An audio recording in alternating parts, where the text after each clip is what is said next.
Hello students, आज हम राष्ट्रीय शिक्षा नीति 1986 के जो हमारे कहा जाए राष्ट्रीय शिक्षा नीति के मूल तत्व के विषय में जानने का प्रयास करेंगे। तो हमारा ये मूल तत्व जानने से पूर्व हमें उसके बारे में पता होना चाहिए, तो हम थोड़ा पूर्व से जानने का प्रयास करते हैं। थोड़ा रिकैप देख लेते हैं कि भारत में शिक्षा के स्तर में सुधार के लिए स्वतंत्रता के पश्चात विभिन्न प्रयास किए गए। सन 1948 में विश्वविद्यालय आयोग, जिसे हम राधाकृष्णन कमीशन के आयोग के नाम से जानते हैं। उसके बाद 1952 में मुदालिया शिक्षा आयोग, जिसे हम माध्यमिक शिक्षा आयोग के नाम से जानते हैं। सन 1964 में भारतीय शिक्षा आयोग, जिसे हम कोठारी कमीशन के नाम से जानते हैं। उसके बाद 1968 में जो आयोग आया उसे हम किसके नाम से जानते हैं? राष्ट्रीय शिक्षा नीति। उसके बाद 1979 में एक राष्ट्रीय शिक्षा आयोग आया। ये कहा जाए तो ये भी एक राष्ट्रीय शिक्षण आयोग था। इसे भी बिल्कुल थोड़े से समय के लिए आया था, जनता दल की सरकार बनी थी और इसे इतिहास में नहीं जाना जाता है। इन सभी आयोगों ने शिक्षा में सुधार के लिए विभिन्न सिफारिशें एवं सुझाव दिए। जनवरी 1985 में प्रधानमंत्री राजीव गांधी जी की अध्यक्षता में एक नई नीति के निर्माण की घोषणा की गई। इस नीति में संशोधन कर 1986 में इसे संसद द्वारा स्वीकार कर लिया गया, जिसे राष्ट्रीय शिक्षा नीति 1986 कहा गया। अब हम इनके मुख्य जो मूल तत्व हैं उन्हें वन बाय वन देखने का प्रयास करेंगे। तो राष्ट्रीय शिक्षा नीति के जो मूल तत्व हैं उन्हें जानते हैं। सबसे पहले राष्ट्रीय शिक्षा कार्यक्रम, जो समूचे देश में एक समान 10+2+3 शिक्षा प्रणाली लागू की जाएगी।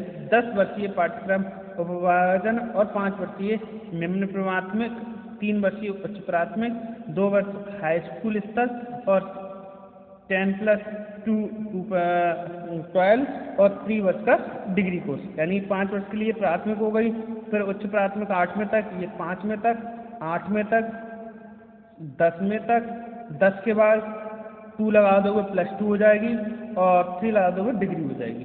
ठीक यही पूरा पाठ्यक्रम पूरे भारत में लागू होगा। पूर्व बाल व्यवस्था शिक्षा तथा प्राथमिक शिक्षा, तो इसमें ये इम्पोर्टेंट चीज़ थी, बाल शिक्षा एवं कार्यक्रम को उच्च प्राथमिक शिक्षा दी जाए, उन्हें बाल विकास कार्यक्रम के साथ समाहित कर दिया जाए। ठीक, और प्राथमिक शिक्षा में सार्वजनिक प्रवेश 14 वर्ष की आयु तक ठहराव और गुणवत्ता वृद्धि की जाए। शारीरिक दंड का शिक्षा प्रणाली में कोई स्थान नहीं है, ये सिफारिश की गई थी। शारीरिक दंड से कोई शिक्षा ना दी जाए। उसके बाद हम देख लेते हैं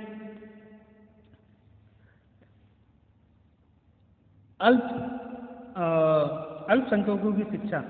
अल्पसंख्यक समुदाय में शिक्षा का गुणवत्ता और सामाजिक न्याय की दृष्टि से सर्वसाधारण योजना तैयार की जाए। यानी कि सभी जो अल्पसंख्यक है उनके लिए एक व्यवस्था सही नहीं थी, उसको सुधारा जाए। उसके बाद हम बात करते हैं स्त्री शिक्षा। विभिन्न पाठ्यक्रम द्वारा स्त्री शिक्षा को प्रोत्साहित किया जाए।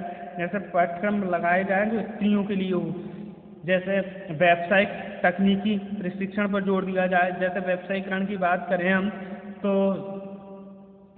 लड़कियों के लिए गृह विज्ञान है या सिलाई कढ़ाई है, इस तरीके की शिक्षा दी जाए स्त्रियों को। ठीक, उसके बाद हम बात करते हैं अनुसूचित जाति व जनजाति की शिक्षा, एजुकेशन फॉर ST SC। अनुसूचित जाति की शैक्षिक विकास द्वारा गरीब परिवारों के बच्चों को स्कूल भेजने के लिए प्रलोभन, भाई जो गरीब बच्चे हैं उनके लिए प्रलोभन मतलब छात्रवृत्ति जाए। अनौपचारिक शिक्षा दी जाए, मतलब उन्हें स्कूल में ही नहीं, हर जगह जहाँ पर व्यवस्था हो सके उन्हें वहाँ शिक्षा दी जाए। छात्रवृत्ति योजना लगाई जाए। ST और SC वाले के बच्चों को निदानात्मक प्रशिक्षण दिया जाए। ठीक, और शिक्षकों की नियुक्ति की जाए। शिक्षक SC ST के होंगे तो वो उन्हें ज़्यादा समझ पाएंगे। छात्रावास सुविधाएं आदि उपलब्ध कराई जाए। ठीक। अनुसूचित जाति के क्षेत्रों में प्राथमिक विद्यालयों की स्थापना की जाए। आश्रम विद्यालय व्यवसाय पाठ्यक्रम की व्यवस्था की जाए। जैसे ये व्यवस्था बहुत समय से आश्रम विद्यालय ये किन के लिए थे? अनुसूचित जनजातियों के लिए, परंतु इनमें कभी भी सुधार नहीं हो पाया और इनमें अभी भी कोई अच्छा सुधार नहीं है। अभी देखने को मिल रहा है कि अभी इसमें कुछ शिक्षकों की भर्ती बहुत समय बाद आई है एकलव्य नाम से।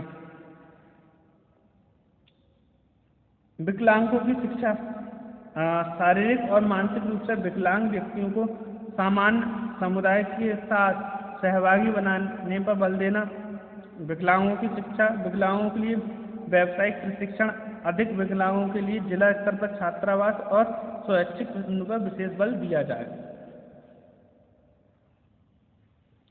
उसके बाद हम कहते हैं नवोदय विद्यालय।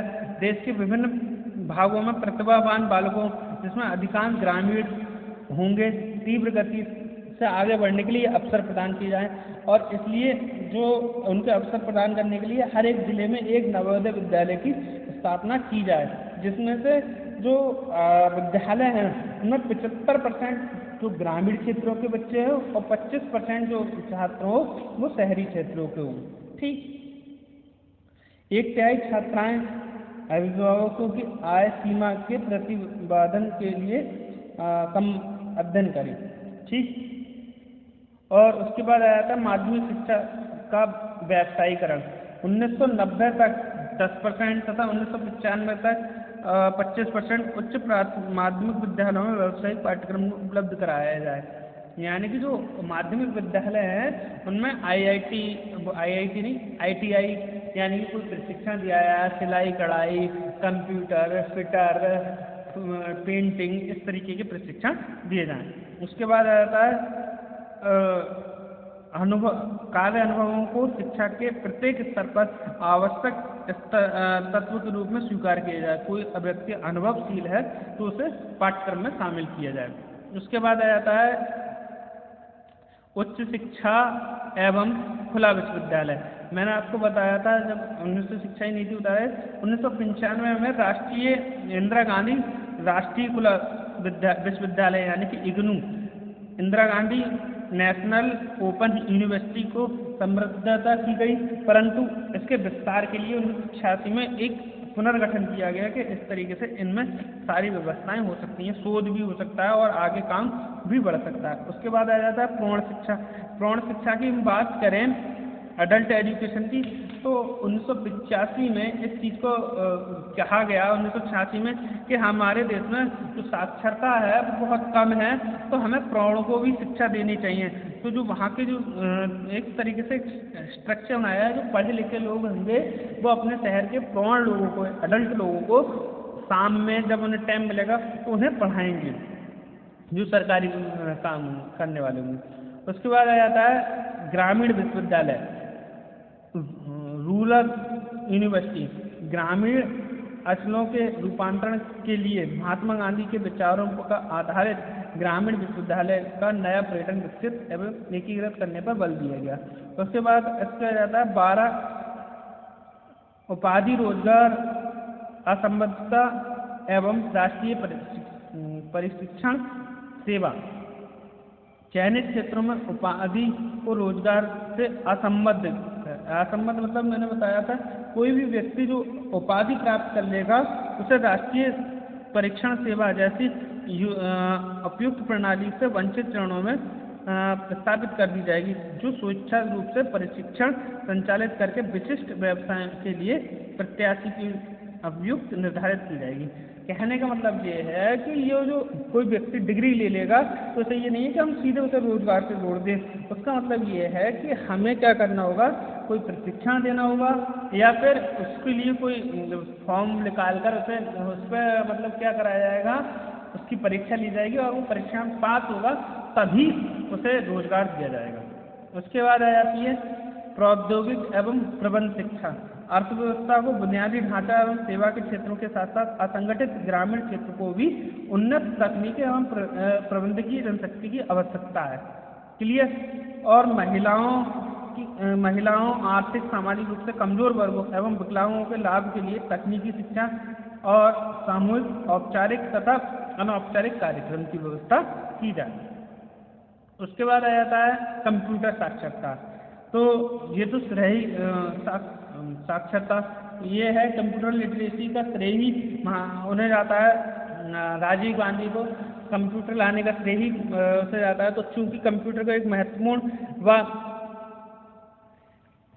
अव्यस्त साधन माना गया, अतः कंप्यूटर के बारे में थोड़ी बहुत जानकारी और उसके उपयोग में प्रशिक्षण व्यावसायिक शिक्षा का अंग बनाया गया। कंप्यूटर साक्षरता के कार्यक्रम स्कूल स्तर से बड़े पैमाने से आयोजित किए गए। तकनीकी शिक्षा एजुकेशनल शैक्षिक तकनीकी एजुकेशनल टेक्नोलॉजी, शैक्षिक तकनीकी की सहायता से उपयोगी सूचना प्रसारण, शिक्षक प्रशिक्षण, गुणवत्ता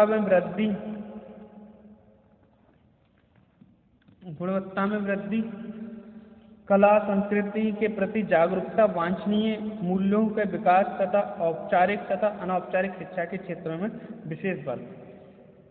उसके बाद मूल्यों की शिक्षा एजुकेशन वैल्यू पर ध्यान दिया गया। उसके बाद हम देखते हैं पुस्तकों की गुणवत्ता पर ध्यान दिया गया। पुस्तकों की गुणवत्ता को सुधार, सृजनात्मक लेखन को प्रोत्साहित देना, शिक्षकों के हितों की रक्षा के साथ साथ सभी संस्थाओं में पुस्तकालयों की व्यवस्था और पुस्तकालय अध्यक्षों के स्तर पर अपेक्षित संशोधन एवं सुधार पर बल दिया गया। गणित और विज्ञान का शिक्षण, गणित शिक्षण आधुनिक तकनीकी उपकरणों के अनुरूप पुनर्गठित किया गया। उसके बाद परीक्षा प्रणाली छात्रों को रखने की प्रवृत्ति से उत्साहित करने के लिए निरंतर समग्र मूल्यांकन प्रणाली बनाई जाएगी। अंकों के साथ ग्रेड तथा माध्यमिक स्तर पर भी क्रमिक रूप से सेमेस्टर प्रणाली लागू की जाएगी। साथ ही छात्र को फेल ना करके ग्रेड प्रदान किया जाएगा। उसके बाद आ जाती है शिक्षक टीचर क्या थी। टीचर की व्यवस्था ये थी कि शिक्षक का चयन विधि की योग्यता वस्तुनिष्ठ तथा व्यवहारिक वांछनीयता की दृष्टि से पुनर्गठित किया जाए। Thank you very much.